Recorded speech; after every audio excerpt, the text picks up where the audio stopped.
Saudação a todos os amigos do Allan Kardec. Vamos então às nossas reflexões da manhã. É sempre um prazer estarmos juntos, mesmo pelas ondas da internet. Lembramos sempre daquela salinha acolhedora em que todos estamos lá reunidos, em nome do Senhor, relembrando do seu Evangelho, os acontecimentos e as lições que ele nos deixou. Vamos falar sobre Pedro.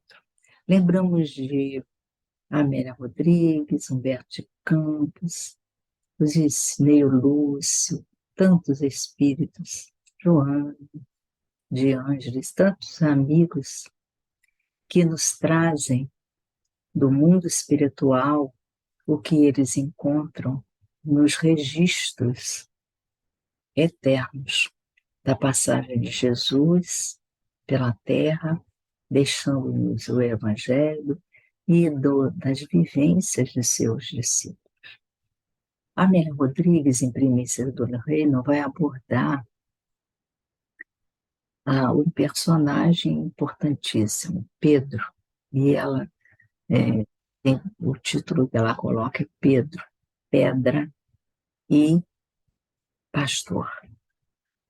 É muito interessante, né? Porque essa pedra, Cefas, em hebraico, ela significa o próprio temperamento de Pedro, o seu coração, não, seu coração era generoso, mas aquele temperamento tosco, como diz a Amélia Rodrigues, e muito rude, pela própria dificuldade da vida, como pescador, saindo para pescar, tendo que trazer, né, a sobrevivência da sua família, ali no trabalho bruto e pesado. Então, pedra, como disse Jesus, onde repousaria os seus ensinamentos. Ele seria um divulgador, um apóstolo da sua mensagem. Então, Amélia Rodrigues vai nos falar daqueles homens que tinham sido escolhidos por, como Jesus disse a eles, despedindo-se e retornando à pátria espiritual, que eram homens toscos e ele havia os escolhido, ele que os havia escolhido, e não eles que o escolheram. E ele os havia escolhido desde muito tempo. Então, hoje, pela doutrina espírita, nós sabemos, né, que há toda uma programação, que Jesus fez essa programação, e essa programação já estava preparado tudo, eles haviam sido escolhidos, e Jesus não escolheria espíritos tíbios, né, para que pudessem levar a sua mensagem, para se tornarem apóstolos do Mestre. Então, Pedro representa as fragilidades humanas. E é muito interessante que no livro Primícias do Reino, ela vai nos lembrar a passagem que há o diálogo entre Jesus e Pedro, que se dá após a ressurreição, na praia. Jesus vai ao encontro deles, ali à beira do Mar da Galileia, o Lago Tiberíades, o Lago de Genezaré. E ali Jesus vai dizer a Pedro, vai perguntar a Pedro, Pedro, tu me amas? Pedro, de imediato, sim, Senhor, tu sabes que te amo. E Pedro fica surpreso porque Jesus repete a pergunta. Pedro, tu me amas? Sim, Senhor, tu sabes que te amo. E Jesus repete a pergunta pela terceira vez. Pedro, tu me amas? Sim, Senhor, tu sabes que te amo. E então Jesus acrescenta, então apacenta as minhas ovelhas. E depois quanto a Amélia Rodrigues, ele vai se sentar com Pedro e vai dar orientações para que ele possa apacentar as ovelhas do Mestre Jesus. E esse capítulo, o capítulo 19 de Primícias do Reino, a Amélia Rodrigues vai fazer algumas reflexões interessantes, né? Ela, lá do mundo espiritual, ela pode penetrar Pedro pensando naquele momento. E Pedro vai se lembrar, após a terceira pergunta de Jesus, vai se lembrar das 3 vezes que negou Jesus, tá? Antes do galo cantar. E ele disse que fora demais para a sua alma. O galo cantou e ele se deu conta que havia negado Jesus 3 vezes, como ele havia dito a ele, no cenáculo, ali na última ceia. Naquele momento em que Jesus dissera que ele o negaria, ele achou impossível. Ele daria sua vida por Jesus. Mas aquele momento em que ele acorda, se dá conta de que realmente o negaram, ele se dá conta também da importância da vigilância. E a Amélia Rodrigues, então, levanta uma questão. Não seriam essas 3 indagações de Jesus, por acaso, para aprofundar nos painéis da mente de Pedro os vínculos do seu dever?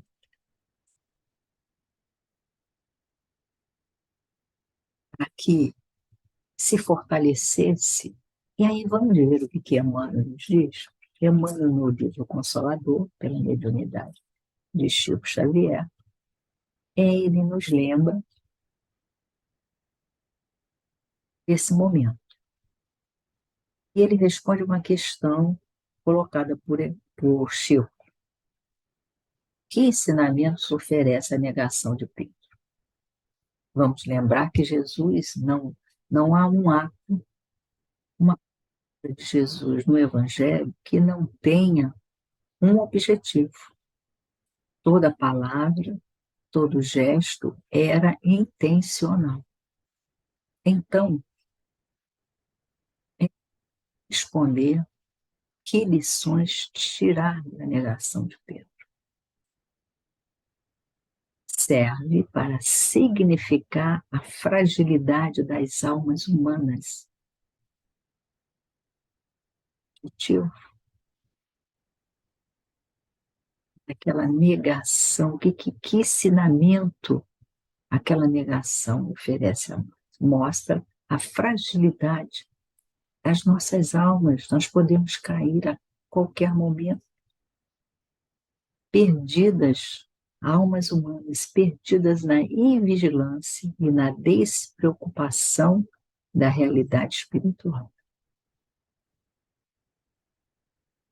Os homens estão, né, distantes, despreocupados, deixam a vida levar, deixam-se levar pelas coisas materiais, pela filosofia materialista, e estão despreocupados da realidade espiritual. Muitas vezes dizem, não quero saber disso, é muita responsabilidade, vou ter de mudar minha vida. Então, a negação de Pedro nos dá essa lição, mostrar a nossa fragilidade. Mas por quê? Porque estamos invigilantes. Por isso Jesus disse, vigiai e orai. E despreocupados dessa espiritualidade em nós. E Emmanuel continua, né? Invigilantes, despreocupados da realidade espiritual, deixando-se conduzir, indiferentemente, nos torvelinhos mais tenebrosos do sofrimento, sem cogitarem de um esforço legítimo e sincero na definitiva edificação de si mesmos. Então, nós, homens, estamos invigilantes, despreocupados da realidade espiritual, vamos deixando-nos conduzir pela, pelos acontecimentos da Terra. E isso nos leva, já afastados de Deus, afastados de Deus, isso nos conduz a quê? A sofrimentos atrozes. E sem cogitarmos de que a nossa felicidade, a nossa paz, depende do nosso esforço, para que possamos ficar como espíritos, para que possamos evoluir. Então, Amélia Rodrigues, no livro Vivendo com Jesus, pela mediunidade de Divaldo Franco, ela vai abordar as dubiedades de Pedro. Muito interessante, né? Porque somos nós. Caímos, levantamos, caímos, levantamos. Então, ela vai nos trazer as suas características, a sua situação. Ele nasceu em Cafarnaum. Era um pescador, vivia com a sua família. Era um homem simples e rude, homem do mar, transparente e sincero, austero, proprietário de barcos, veja bem, proprietário de barcos, impulsivo e agressivo na defesa dos seus princípios. Era conhecido pela intemperança, quer dizer, aquela coisa do pavio curto, né? Cumpria os deveres com retidão, mantinha sua palavra. Tinha sido escolhido por Jesus, como Jesus anunciava há muito tempo. Seguiu Jesus e abriu-lhe a casa. Vamos lembrar que Neo Lúcio nos traz o Jesus no Lar, que é um livro ótimo para o nosso culto do Evangelho. Jesus inaugura na casa de Pedro o primeiro culto no lar, segundo o próprio Neo Lúcio. E Pedro, então, não compreendia quantos diálogos ali são trazidos pelos Espíritos e quantos no Evangelho. Em Paulo e Estevão, com Jesus, Pedro, então, vai aprender a servir, tornando-se mais gentil e mais cuidadoso. Pedra bruta que ele era, vai sendo lapidada até que se brilhasse. Embora o negasse 3 vezes.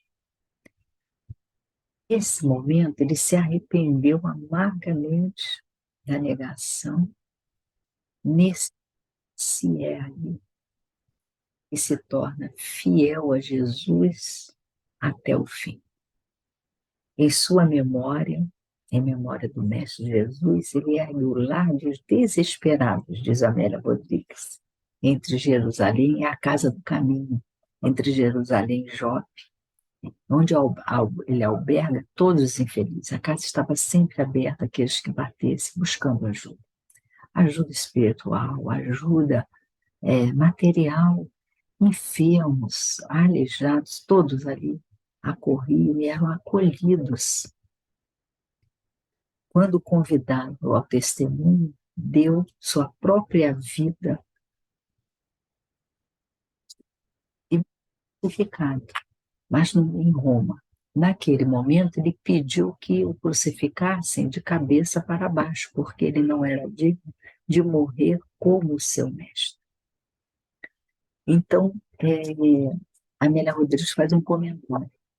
São as duas faces de Pedro. Aquele homem antes de conhecer Jesus, na convivência com Jesus, ele vai se transmudando e o apóstolo em que ele se torna um apóstolo do Mestre. É muito interessante, porque isso se dá a todos aqueles que têm um encontro com Cristo. Mas podemos identificar isso em nós. Antes de nós resolvermos seguir o Mestre Jesus, nos encontrarmos com Ele, e depois, quantos pensamentos, quantas ideias tínhamos e como isso se transformou. Como diz Kardec no primeiro capítulo do Evangelho segundo o Espiritismo,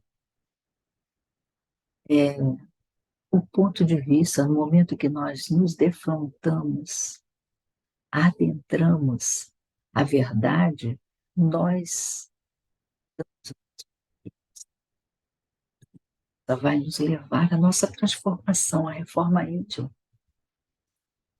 porque vamos buscar viver segundo os ensinamentos do Mestre Jesus, colocando os ensinamentos em nossas vidas,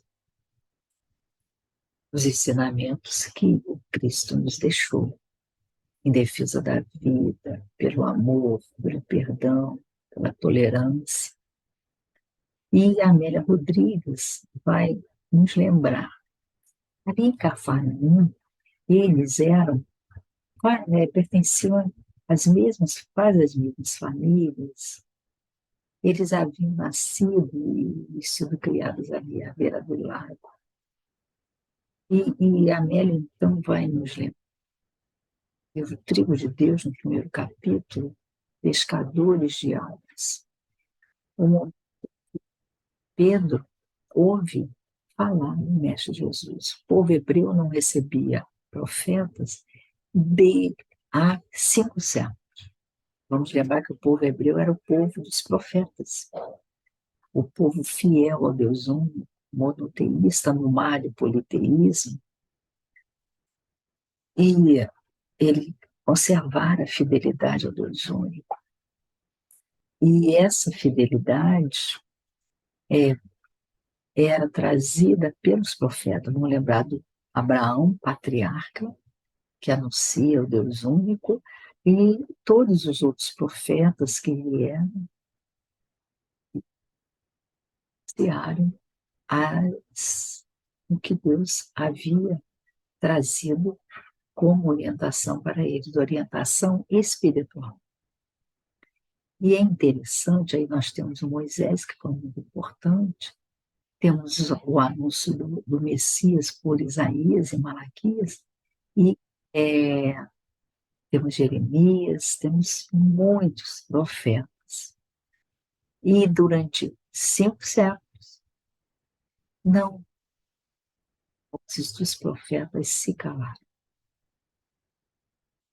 E agora chegava Jesus. Pedro, alguém ouviu os comentários, ouviu o comentário de que no dia seguinte ali estaria esse novo profeta que curava, que falava, anunciava um novo reino, o reino de Deus na terra. Ele não deu muita importância nisso. Disse, não, deu importância porque haviam aparecido muitos falsos profetas. Então, Pedro não se interessou por comparecer para vê-lo, mas ele diz que quando, no dia seguinte, ele se dirigiu ao local anunciado, sentiu uma força o impulsionando àquele local e procurou ficar nas primeiras filas. E ali uma mulher se aproxima quando Jesus acaba de falar à multidão, pedindo socorro para sua filha, que ele a curasse. E ela está, Pedro está entre ela e Jesus. Então ele tira, segura a criança nos seus braços e se aproxima de Jesus, porque ele está ali na primeira fila, ali perto de Jesus, E Jesus coloca as mãos sobre os olhos da menina cega. E a menina grita: eu estou vendo, eu vejo. Há uma alegria de todos que ali estão claro, da mãe, da criança. Pedro estremece ao roçar a túnica de Jesus e seu corpo. E Jesus olha os seus olhos, olha os olhos de Pedro e diz: não fala nada, mas Pedro, ouve a sua voz, seu pensamento. Eu te conheço há muito desde ontem. Pedro desce então e vai com aquela reflexão, fica com aquela frase: eu te conheço desde ontem. Pedro tinha a sensação de conhecê-lo também. Pedro tinha essa sensação. E aí fica pensando: de onde conhece? De onde conhece aquele profeta? Quando ele está na praia, preparando-se para sair, no dia seguinte, de madrugada, se aproxima alguém envolto. Quando ele vê, é Jesus. Estão ali Pedro, seu irmão André, João, Tiago, irmão de João. Estão ali arrumando as redes e se preparando para ir pescar. E Jesus se aproxima e faz um convite. É o chamar. Seguindo, e eu vos farei pescadores de homens. Amélia vai nos lembrar que em algum momento em que Pedro hesita, Jesus lembra ele: serás pescador de almas. Interessante, né? E Pedro e os pescadores o seguem.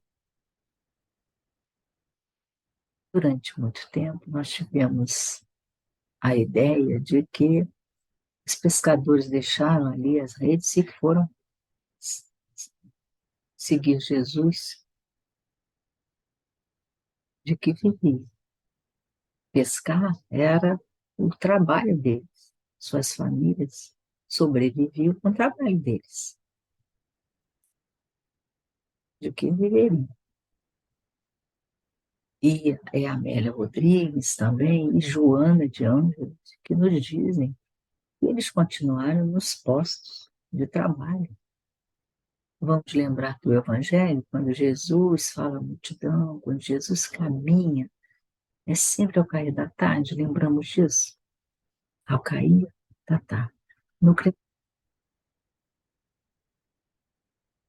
Então,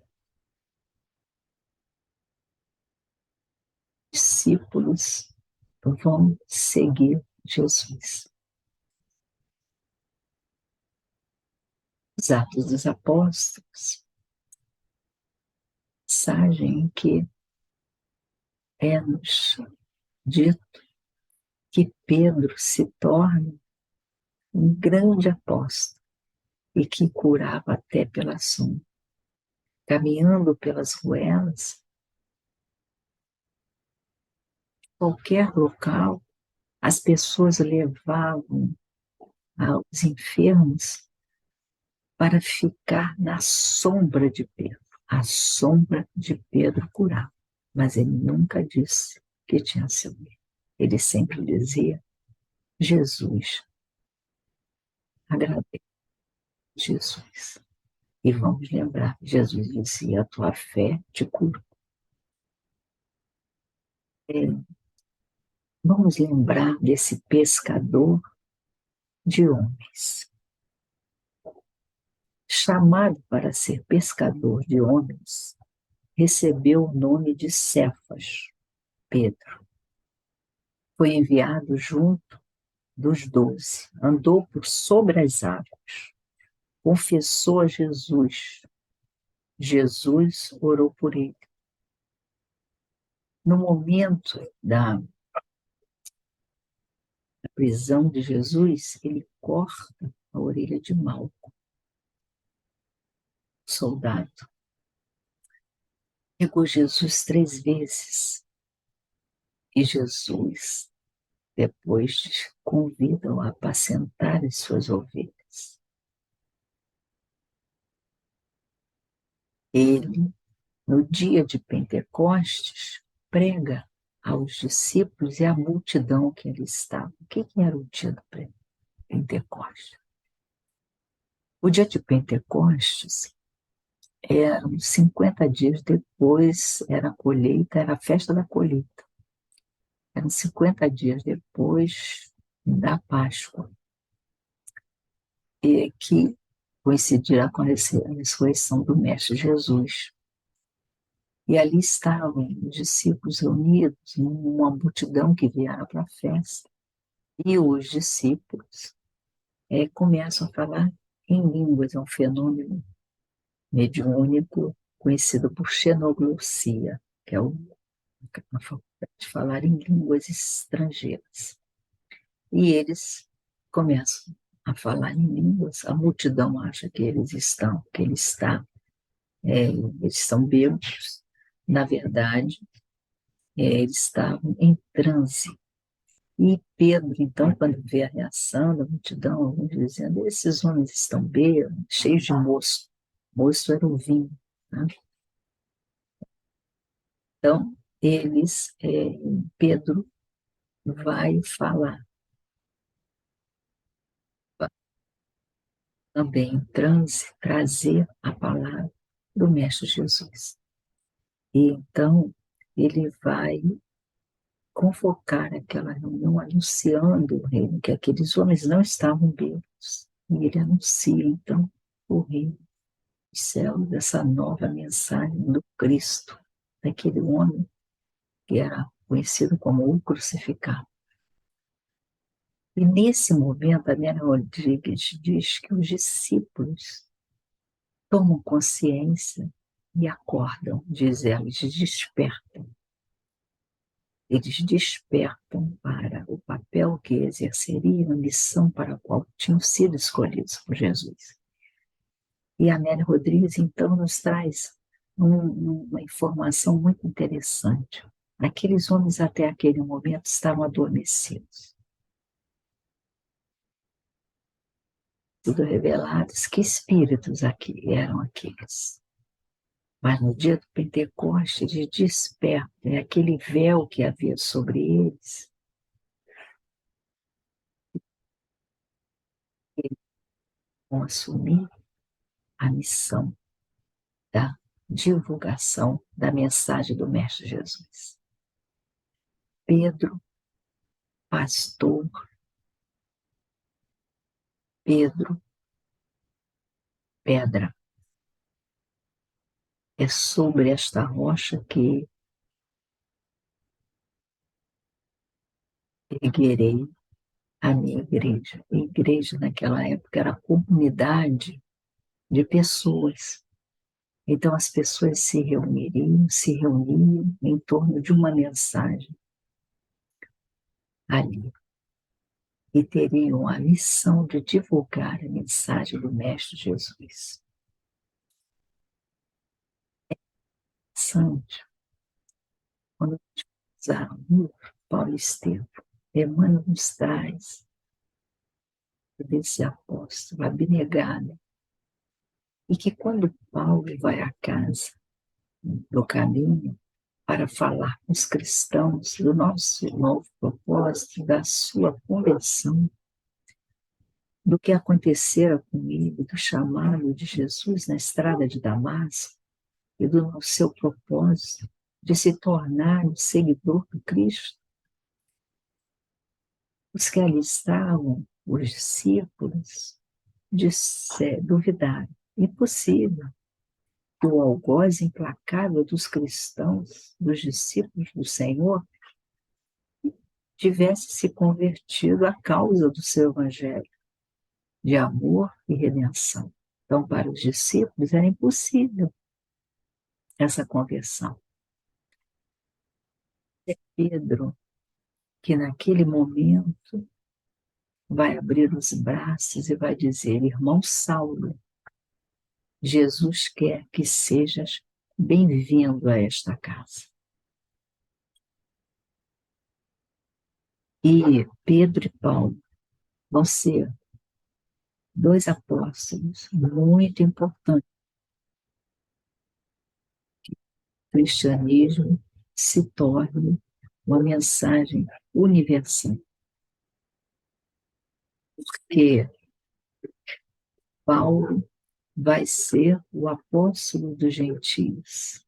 Vai viajar todo aquele mundo conhecido e vai além para levar a mensagem do Cristo.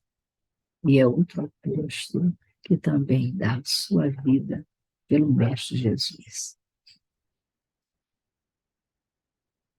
Que lembramos esse apóstolo, esse discípulo do Mestre Jesus, e fica como exemplo para todos nós.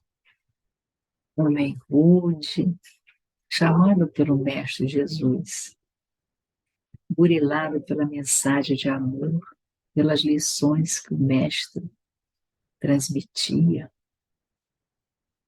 Aos poucos, ele vai cedendo a um relato de Humberto de Campos, em que Jesus o envia à casa de uma família para que ele ajude aquela família tão perturbada. Quando Pedro retorna, Jesus pergunta como é que foi. E Pedro se queixa. Não pude fazer nada. Porque aí ele foi mencionando cada componente da família e as dificuldades que eles tinham.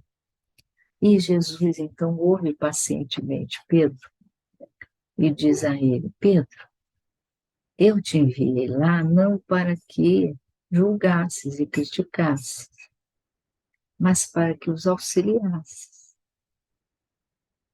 para que os ajudasses. E essa lição fica para todos nós. E Pedro foi um bom discípulo, um bom aprendiz, e se tornou um grande apóstolo, levando a mensagem do Mestre e dando a sua vida por ele. Que nós possamos, hoje, Jesus não nos pede o sacrifício de nossas vidas, ele pede, como Kardec coloca no Evangelho segundo o Espiritismo, o sacrifício das nossas imperfeições. Que possamos ter o exemplo desses apóstolos, mas especialmente de Pedro, com as características humanas normais, naturais de todos nós, mas que, burilando-se aquele diamante oculto, fez com que o diamante pudesse brilhar. Que brilhe a vossa luz, disse-nos Jesus. Que brilhe a nossa luz. Muita paz, saudação a todos, um abraço, amigo. Que Jesus nos abençoe. Muita paz.